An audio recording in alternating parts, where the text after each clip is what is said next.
Narcissists have tons of phrases that they use and that they say and that they tell you to make you feel crazy. You might know several of these. You might have experienced several phrases or heard several ones as you're listening to stuff online or as you're reading comments and you're like, oh my gosh, he did that too. And it's almost like narcissists go to like the school of narcissism. Like they sit down, they get educated of this is how you abuse, this is how you manipulate, switch to chapter 2, this is how you gaslight, this is how, and it's like, how do they all do the same exact thing? But I want to talk to you today about a couple different phrases. These aren't huge, elaborate phrases, but just two simple phrases that oftentimes narcissists will use to confuse you. If you guys are new here, my name is Ben Taylor. I'm a self-aware narcissist on this channel to help people understand narcissistic abuse, to help provide people with closure, clarity, and build their confidence in who they're actually growing to become, how they're actually getting free mentally and emotionally. If I can help you today, go to rawmotivations.com/breakthrough. If you haven't already, hit subscribe, rate a review if you're listening on the podcast, and share this with someone who might need this today. Well, what are these two phrases that I'm talking about? The first phrase that I'm talking about is you did this. Have you ever heard this? Okay, if you've heard this, drop a comment down below. Just say, hey, I've heard it. You did this. You see, narcissists are great at trying to flip the story about what's actually happening and put it back on you. And so you just found out that he was cheating on you. You just discovered on his phone, like the text messages from the other woman, and it's pissing you off, right? Like and rightfully so, because he's been lying to you for years about this.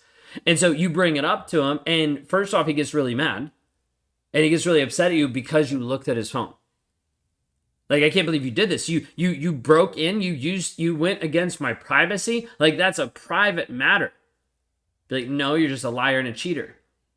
But he's going to try to do this and try to manipulate back on you. And then as he continues to move forward with his story and fabricate and try to figure out what all you know, what all you don't know, then he's going to get to the place of saying these simple words. You did this. Now, you're like, how does this even make sense? Like, I didn't tell him to go cheat. Like, this isn't something that I did. But for a brief second, you're going to question it. For a brief second, you're going to wonder, how did I cause this? Did I cause this? Did I say something? Did I do something? Because he told me that wasn't good enough by how he showed up. And it's going to slowly eat away at you and make you think, maybe I did. Maybe there was something that I did that made him go cheat. When we first went to counseling after their first affair, the counselor that we went to was a Christian counselor. Would never recommend him to anyone again. Because part of the problem was not knowing anything about narcissism and not knowing my manipulation and my habits and my tactics and all these different things. He ended up giving counsel and he ended up talking to us in a way that made my wife understand that it was her fault. Like her fault that I cheated. And so it only further validated like me saying, you did this, you caused this. Is because you didn't care about me enough. You didn't love me enough. You didn't give me enough sex. You didn't, whatever it might be. Narcissists will use this phrase so many times to try to blame you, try to put you down, to try to make you think that it was your fault that he cheated on you. Can I tell you right now that it's not? It's not. Like, no matter what my wife felt from that first counselor, like it caused a lot of damage that we had to work through. Besides all the damage that I caused. And part of it had to be her actually growing and understanding that it wasn't her fault. She did not cause me to cheat. She had to have another counselor, her individual counselor, be like, hey, you didn't hold a gun to Ben's head and tell him to go cheat. He did that on his own choice.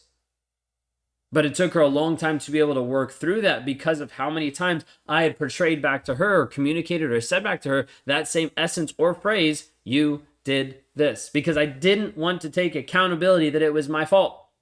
I didn't want to take accountability that I was the one that chose it. Because if I took accountability, then I'd have to admit that I was wrong. Never want to do that in my marriage, never want to do that to anyone because I didn't want to be wrong. I didn't want to feel the guilt, didn't want to feel the shame, didn't want to feel bad about myself because I wanted to continue to view myself as being perfect and have this beautiful image and mask out there for other people to be seen. But reality, it's just a lie. But in order to maintain the lie, I have to tell the other person that it wasn't my fault. And simply to be able to say, you did this. Now, you might have had a different response when you checked his phone. You might have had a different response when you caught him cheating, when you caught him stepping out on you, when you caught him doing the stuff that you're like, hey, this does not make for a healthy, connected, loving relationship. What is going on? Now, typically in this scenario, you'll have the first instinct of a narcissist typically to be like, I didn't do it. This didn't happen. And so the second phrase that I want to bring up to you is that never happened. Have you heard that before? If you heard the second phrase, leave a comment below. Because oftentimes a narcissist will try to immediately stop you in tracks and be like, whoa, that never happened. Whew, you're a little crazy there. You're a little oversensitive. You're overreacting. Slow down a little bit because you're trying to imply something that I did that just never happened. Now, you're going to see this a lot of times in the form of gaslighting, where you catch him on his phone talking to another woman, and he's like, that never happened. That was a coworker. That never happened. That was my cousin. That never happened. That was my mom. Like, you will find so many excuses. It's ridiculous. Oftentimes, you'll find different ways where even in the narcissist's phone, he will change and hide stuff. No number, blocked number, hidden number of his, like, name of his buddy, but it's actually this other girl that he's texting. Like, so many different reasons and ways that he'll try to hide it. And then when you catch it, when you see something, when you like, wait a second, gut, something's going on. He just simply says that never happened. Now, the hard thing is when you have proof, right? You have proof because you've been looking for proof. You've had to play detective for a period of time. Giant red flag. Get out of the relationship if you have to play detective with your own spouse. You've had to play detective for a long time to be able to get pictures, to be able to get evidence, to be able to get something that says, you did cheat on me. Guess what he's going to say? That never happened. I don't know what you're talking about. That wasn't me. And you're like, but this is you. I can see you. Like, this is your text message. No, that might have been some spam. That wasn't me. That never happened. Narcissists are going to try to make your reality feel like it's insane. They're going to try to make your reality feel like you're crazy. Because if he can do this, you have no validity. If he can do this, you stay stuck. If he can do this, he can keep getting away with it. When we talk about this level where narcissists says that never happens, you will spend years sometimes with a certain person trying to get proof. We've seen it. Years and years of you playing detective, of you hiring private investigators, all this kind of stuff. You try to get proof and you never get proof. And guess what? All it does is mean you're going to stay in the relationship longer. Then you get to a place where you have proof and he tells you that never happens. And then you're like, why won't he just admit it? Because he's not going to admit it. He's already believed the lie. He's already stuck with the lie. Now he has to live with the lie. Because if he doesn't, he will feel like he's going to die from the honesty, from the vulnerability that's going to rip him apart from the guilt and the shame. Now, is that what needs to happen if he actually was going to grow? 100%. Is he going to do it? Typically not. But you need to understand this piece. A narcissist will tell you that never happened when you have proof, when you don't have proof, when you've already seen it, when he's flaunting it in your face to confuse you, to control you, and to keep you in the relationship. Have you had these two phrases before? You did this, and that never happened.